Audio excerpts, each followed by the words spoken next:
e-learning market is set to be worth around $3 billion, give or take. The number of online users in India, we're told over and over again, among the highest in the world, second perhaps only when it comes to China and perhaps the US. This is, of course, one area that we are told is going to be the game changer. We can get all those who are aspirational and hungry for the best education, for the best skilling there, this kind of an opportunity, then we could be looking at a whole new India. Where do things stand? What do we know to sort of make the most of the opportunity that we have at present? That's what we're looking at. A special panel with me. Thanks all for taking our time to be here this morning. Let me start by introducing them right away. Ika Chaturvedi Banerjee, CEO of Future Learning, with us, as is Sandeep Bhavna, India Country Head, Khan Academy; Kabir Chadha, India Country Manager, Coursera; and joining us from Mumbai, Krishna Kumar, founder, Simply Learn.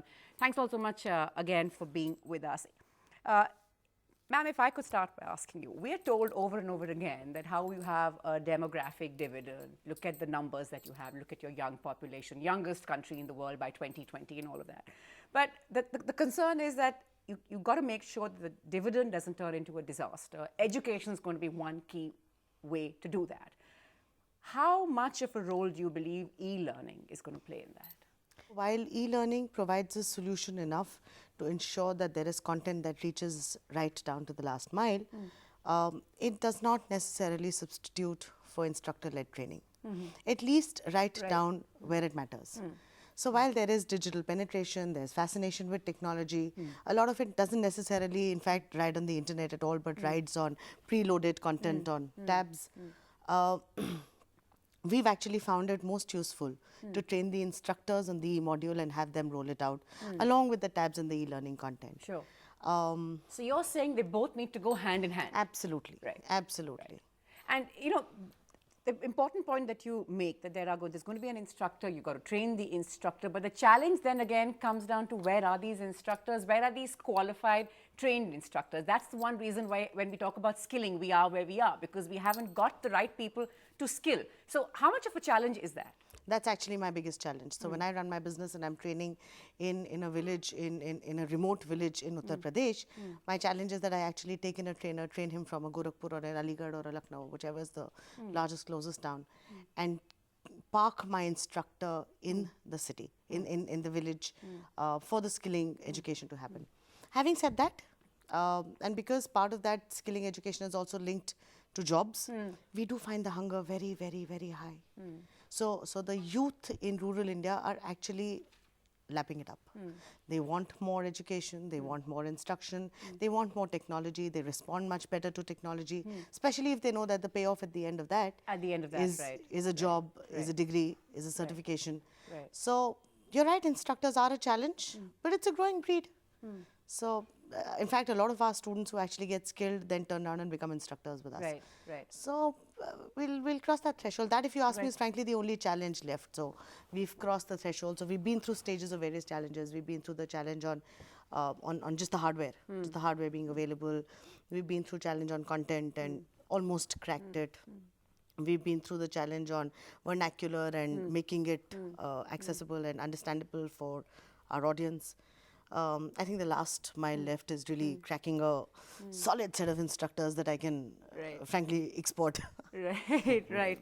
Yeah, because that's what it's going to all come down to, like you said, sort of this last mile challenge. Sandeep Bhavna, the challenge, of course, for you are different. You've got the Khan Academy, where we know that acceptance of the brand, of course, being huge. We've seen how many Indian students, I'm told, one of the largest groups getting onto Khan Academy courses. What about India and sort of getting the product to India has taken you aback? India, as you rightly said, it's one of the largest user bases for Khan Academy, and yet it is a very, very complex market. So our user segment is primarily school students and teachers and early college goers. And if you look at that, there are so many languages and curriculums that exist.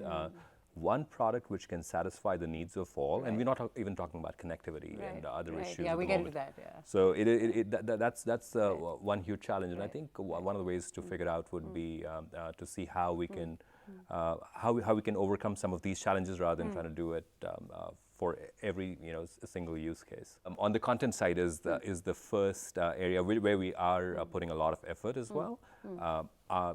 Getting our content which is adapted to Indian curriculum filling in gaps, localizing it so that students can understand and use it. I think that's the first step that we are working on. So far, the usage has been of the product as it exists in the United States. So yeah. Right. And the fact that, would it be fair to say the fact that you are focusing on the Indian market just shows that how India is sort of ticking all the right boxes for Khan Academy? India is a huge opportunity for something like Khan Academy. And I would echo one of the things that Eka said about this blending between physical and virtual. Again, we have huge challenges of classrooms which are inadequately, don't have enough infrastructure, teachers and all of that. We feel something like a product like Khan Academy in that space can actually empower that physical environment. So for instance, if you're a student and you go, you study something during the day, you go back to your home, you can look at that resource and brush up your knowledge, take some exercises. If you're a teacher, you can use a resource to figure out how to teach that better. So, so for us, I mean, that blend between physical and virtual is very, very essential. Right. Kabir Chadha, Eka there just mentioned the fact that there is this hunger. There is this hunger all around. There's this hunger to learn, to start off. There's this hunger to skill. There's this constant hunger to skill up around us at work. There's especially the new generation that's coming in, constantly hungry to add something to the plate, to add more knowledge, to sort of add more skill sets. That's where Coursera comes in. But again, if I were to ask you, the one thing that you wish India had, or you wish that you could have on offer, you could have used your advantage and therefore the advantage of the vast number of people who use your products, what would it be? Yeah, that's a great question. I think before answering though, I would like to underscore that hunger point that you made, right? The biggest category of learners on Coursera today, and we have 1.4 million of them and growing quickly, are people who are looking to get the skills that they need to either get their first job or to get promoted or do better at their existing jobs, right?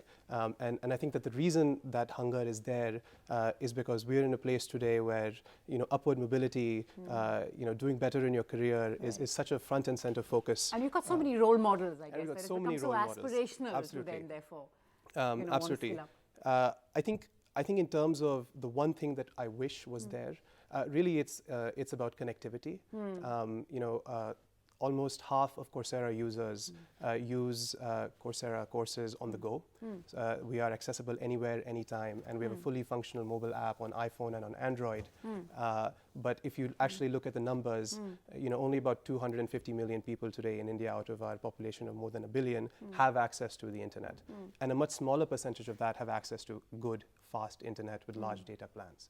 I think I see that as the biggest constraining factor for our industry today. Mr. Krishna Kumar, if I could go up to you and ask you now, we're looking at, of course, the IT sector being one area which sort of really stood up to the plate first. They were quick on certification. We as a nation love our certification anyway, which works really well. We'll get into quality of certification in just a bit. But what is the one thing that your experience has taught you about the Indian market that perhaps all those watching could find interesting? See, in general, when we speak about reskilling, the entire focus goes on skilling the people who are underprivileged, skilling those who do not have access to internet, and somehow we miss the picture that we already have a large working population which is largely underemployed. And that's the market that Simplilearn is focusing on. We help people learn new skills and get ahead in their career. And so far, what we have seen in India market is that it's doing pretty well, but still there is a lack of awareness. While I see others talking about that a lot of people have hunger to learn new things and move on, I think we have not seen that as much as we wish we could. A large part of working professionals are still relying on their employers training them, and that's how they get ahead in their career. Right. But I think as more and more people start realizing that they need to think about their career on their own, they need to plan their future growth, start doing a lot of courses which are available online, I think it will do magic to their careers. So in my view, I think a lot of people who are already employed, they need to start thinking about their career, and we don't see them as much hunger as we expected them to have. Right. Perhaps because you sort of get lulled into a sort of a sense of security once you do have that job, Ika, that you've got it at least you have this. So I guess the hunger then Yeah. very different. But would it be fair then to say, in your experience, that there's no really one size fits all? Your experience in the sort of rural or semi-rural areas is very different from the kind of experience that Mr. Krishna Kumar is talking about. And we can have products that work for everybody, No, despite absolutely. our numbers. I completely agree with you, Natasha. And just before we started, Kabir, Sandeep and I were chatting about the same thing. So there are levels, right? So and as I love structures and I love pyramids. So there's a pyramid which is the pre-employment pyramid, which is the source skill place pyramid, which is where majority of the youth of India is 18 to 30 years old. That's a skilling pyramid. That's one level. Where e-learning, despite connectivity, despite challenges, Has a role to play. has a role to play, helps them get the first job. Okay. Then there's that large chunk of junior management, Okay. which I suppose is also where, which is the space that I think Mr. Krishna Kumar is also talking about, which really is that space where I'm lulled into a mild sense of security because I have my first job, but it starts hitting. Right. It takes some time, but then it catches up to say, okay, now how do I move up? Where do I Right. go next? What Right. happens next, etc. Then you move into mid management, and I can tell you this because I was sharing with Kabir that I'm a very regular Coursera user, or at least used to Oh, be I till see. a couple of years ago. Where once you've reached, Talk about validation for the product. And that's a good one, yeah. oh, and my daughters are extremely excited that I'm actually talking to Sandeep here because they love the Oh, Khan really? Academy. Oh, really? Yes. Yeah, I have to say the Khan Academy modules, even I've been going them closely for my daughters to see how they fit. So yeah. I know, and Yeah, I'm suddenly true. feeling very unvalidated here, but that's all right. So then there's the mid-management, which is really where the Coursera's of the world come in, where upskilling comes in, where going back to college, and the stakes become higher. And then there's of course leadership training. At the leadership training level or at the senior management level, which is where we do a lot of programs, especially ones that integrate ancient wisdom with see. management structures, mythology with structures. At the leadership level, e-learning becomes even more crucial because you don't necessarily want to be seen in a classroom. That's right. So, I so, see. so, the, so the Okay. modus operandi, Yeah. actually there is one-on-one coaching with their see. senior coaches, and then there is e-learning modules because I'm far more comfortable, allows me flexibility of time, of resources. Right. So if you ask me, e-learning actually ends up playing a role across. So there's no one size fits all.